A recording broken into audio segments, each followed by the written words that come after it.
Hello, welcome to another tonal landscape oil painting demonstration. This is your painter in residence, M. Francis McCarthy.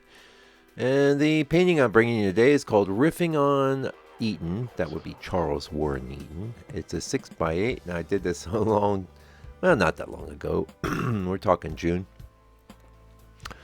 It was a definite experiment, and I want to tell you all about it, including this odd board color I'm working on. I think it's probably just some board I had around. It looks like it's mildly textured. I recall that was pretty pleasant, but let's get into the real. So that was different, but the thing that was really different is I was playing around back then with the Adobe AI thing, right? And now there's a lot of different AI things around. I'm a Photoshop guy. I have been since '97 or '8. So, I'm going to be most comfortable, operating in that particular field there of, endeavor, the Photoshop field. Anyway, one thing you can do is you can no. So there's this Charles Warren Eaton painting that I kind of liked, but it looked like it was just this really rough sketch he did.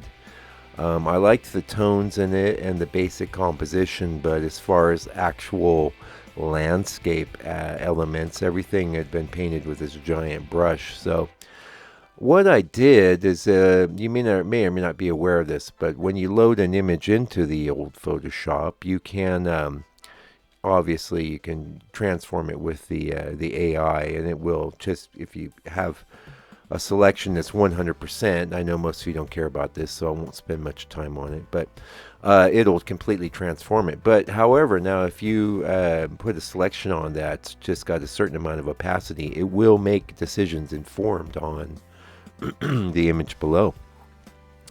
So this is very handy for getting variations of things, and also you can type things into the prompt like photographic, and that's what I did here. I took his painting, set it up as a inspiration for that AI, and then put photographic, and I got the reference image, which you can see at the beginning of the master's area version of this painting, which was about a 2-hour painting. I didn't spend a lot of time on it. It's very loose, and that reference image was quite painterly still, even though I had typed in photographic. But it's clearly the kind of composition I really favor. Now, I don't know if his had a path in it. If it did, I honestly don't recall. But if it didn't, I was going to put one in anyway. That's just the way I operate. That's what I like. Yeah. By the way, notice how that little distant hills in the back there, I faded that out. Oh, always keep in mind, and I'll make an effort as I do this painting, I'm sure, that ridge of trees in the middle distance, you don't want that to be as dark as the trees that are closer to us. Just a heads up, I wish someone had pointed that out to me in my work. 2013, 12, around there, even 14, really. It wasn't until I started getting real busy doing master studies that I kind of had an epiphany about that. And I mean, you sort of know things, but you don't, and that's one of the great realities. Like, I'm always laying, well, granted, I'm not the be all end all of painting knowledge, but I've accumulated my share. And I'm always passing it along to you, and no doubt you hear it, and a lot of times you go, oh yeah, that makes a lot of sense. But then you go to do a painting a few days later, and it's not operative in your process. You didn't really take it on board. But everything in its own time. A lot of times we have to, we know things, but we don't really know them.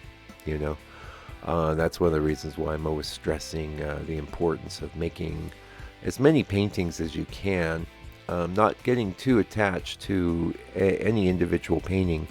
And you'll find if you make a lot of paintings that won't be a problem, because it'll always be the next painting or the last painting.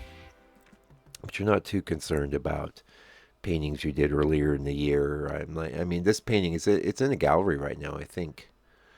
Oh, hey, it's my book. Yeah, it's my book. It's my book. We sent out a couple this week. I really appreciate the support. It's $60 U.S. international shipping is included, and it has it's a resource for you. You know, one of the frustrations that I had over the years on the channel is people say, "Oh, well, you never talk about this, you never talk about that." Well, yeah, I have, but you can't see it or find it because it's scattered amongst all the videos. Oh, had to pause there for a sneeze, so the inevitable sniffle will be following. I apologize for that. Yeah. This ground color really supported what I was doing very, very well, and this painting came together in a really neat way. And but I wasn't sure about it. I thought, oh, this is kind of dark, and these colors aren't maybe that going to be that. I thought the colors were really good, but you know, I tend to think that people like real bright, you know, sorts of things. At least that's the kind of paintings I see around, and I don't know. I don't know what people like. And I'll be honest with you, I don't actually care too much either. What? What's that you say? You don't care? Don't you want to make sales? Yes, but you have to be careful, man. You got to be careful. Especially, I have a big advantage over many people in the fine art game in that I was a commercial artist, and I know what it means to be paid to do things that you don't really care about. Using your abilities, you know, hard-won abilities, I will add, to create art for money, you know. And you know, I'm not a complete stranger to that in my process. I mean, I do the little circle paintings on the wood, and those are, you know, designed to be affordable tourist items, you know. It's not a major deal for me, and it's fun. And at a point where it stops being fun, I just won't bother with it, you know. You have to be very careful and watch things because if you're making painting decisions based on what you think will sell, and that can be one of your criterias. I'll be honest with you. You definitely want that to be something in your brain. But the honest truth of it is that you need to be cleaving to the interior inspiration, the inspiration that's coming from the universe. It's in alignment with who you are and what you like and what you care about. But it's also moving you forward towards things you don't even know are coming in the future, you know. And so you don't want to get too wrapped up in doing things that you're just doing for commercial reasons. Obviously, we all have bills to pay, so take that with a grain of salt. Now, yeah, so this painting is really riffing off of these, it's grays. Now, the grays, the gray I'm painting on is a kind of, it's an odd color. It's leaning more towards warm than cool, though, which was evidence when I started putting the grays up in the sky. They seemed a little cool and a little green, but everything's quite congruent now. And that green sort of thing is intentional. It's moving through the whole painting. And as is my way, I like to pop some real brightness up against the trees there. To me, that clump of trees is the subject, you know, the main focal point, and everything else is sort of rotating around that.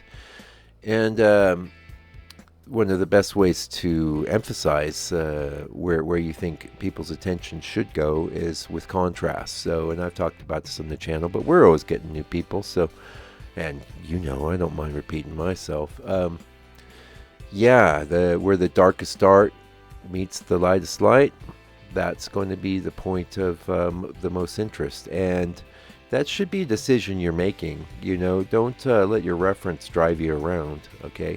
As a matter of fact, that would be a good topic for the rest of this. And we talk about reference all the time, but well, one thing that's sort of changed on the channel is I've been sharing my reference for years, but what you would see is me in the studio with the reference image on a monitor at an angle, and because I've had some requests for more clear representations of those reference images for people that are interested in the things that change. And it really is a pivotal thing. It really is. They're right to be interested in that, because that's almost the whole deal. I mean, you have a lot of other things, your brush handling, the composition has been sort of set up by the reference, but you need to really know what are the strong parts of that and the weak parts, and then when it comes around to your painting, you're putting the emphasis on the strong bits and not on the weak bits. So now if you just move every element from your reference image over onto the painting, it's just going to be pretty weak, really.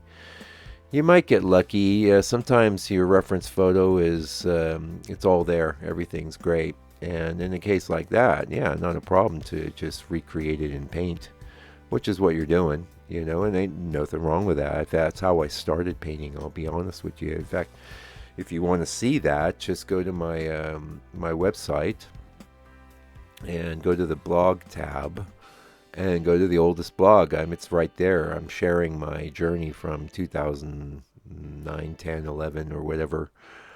And you can see I'm basically, I'm not showing the reference images, but you can see how photographic those paintings really are. And it's quite clear what the reference looked like, because I just was doing my best to, reimagine the scene in paint. And many of those paintings are quite attractive. But they don't compare to the sorts of things like this. This is a real painting. That was kind of, I don't know, pictorial representation in paint of a photograph, I guess.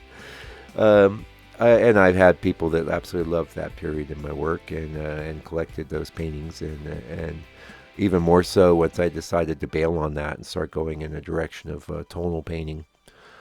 And that was, a bit difficult, because there was definitely I had some good early successes once I decided to go tonal, but I created a lot of ugly, weird paintings as well, just not really knowing what I was doing.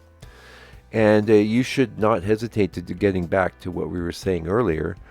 You shouldn't hesitate to create ugly paintings where you don't exactly know what you're doing. The more of those that you do, so many of my students are very invested in the idea of style. Oh, I don't know what my style is, they say, Well, if you want to arrive at your style in a fairly expedient manner, the way to do it is to do a bunch of paintings that, are congruent and make sense to you, but throw in some weird paintings that are just taking weird risks, and look odd, and they're just going places that don't make sense.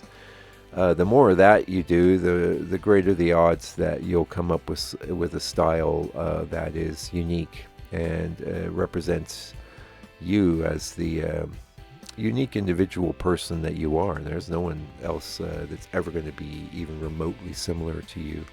Just and people seem to be so hung up and concerned with what other people are doing, and that's natural, I guess. It's part of actually, I don't know if it's natural. I think a lot of that's just the way we're brought up and raised, which is in so many ways is wrong.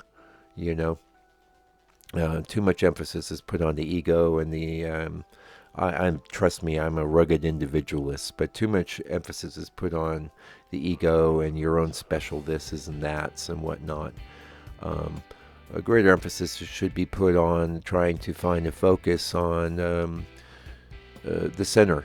What is the center of life? What is the meaning of life? And not to get too esoteric, but a lot of those of you that don't like to hear this stuff have already bailed with my earlier ramblings.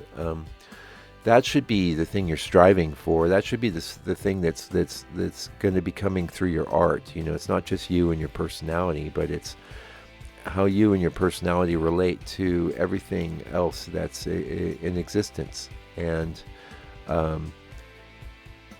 we can't get there a lot of times through dint of intellectual. We can't think our way there, but you can get there through experience. And this is one of the reasons why I'm always talking about painting more.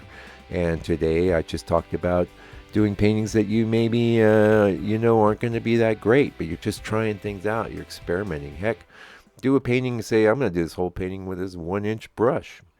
Now it might be really bad, and if it's bad, throw it away. Maybe it's not irredeemably bad. Maybe you can let it dry, and later on you'll have a moment of lucidity where you can make it an amazing painting. But it doesn't really matter at the end of the day, because you've got to get those weird, ugly, bad paintings out of your system. You've got to do it. Go do a weird paint. After this video is over, I want you to go do a weird painting. I want you to do that weird painting you've been thinking of doing. Don't make it huge. Don't make it wall size. The thing that you're going to make your masterpiece or any of that. Just get yourself a 6x8 is brilliant, by the way. Just grab yourself a little 6x8, big enough to express yourself, small enough that you won't, you don't have to strain too much. And go make that painting. Go make it. And if it's ugly, throw it away and then do another painting. Maybe do something pretty tomorrow. Anyway, until I come back with another video for your edification and enjoyment, do me a favor, do me a solid. Take good care of yourself, your family, all your loved ones. Stay out of trouble. God bless you and your family. And please fight the power.